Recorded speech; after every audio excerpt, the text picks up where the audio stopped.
Sasa Zaburi ya 133 inasema, tazama jinsi ilivyo vyema na kupendeza ndugu wakae pamoja kwa umoja.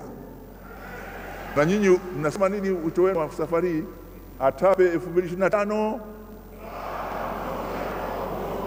Mmelitoa kwenye Zaburi ya 133 aya ya kwanza. Nasema, tazama jinsi ilivyo vyema na kupendeza ndugu wakae pamoja kwa umoja.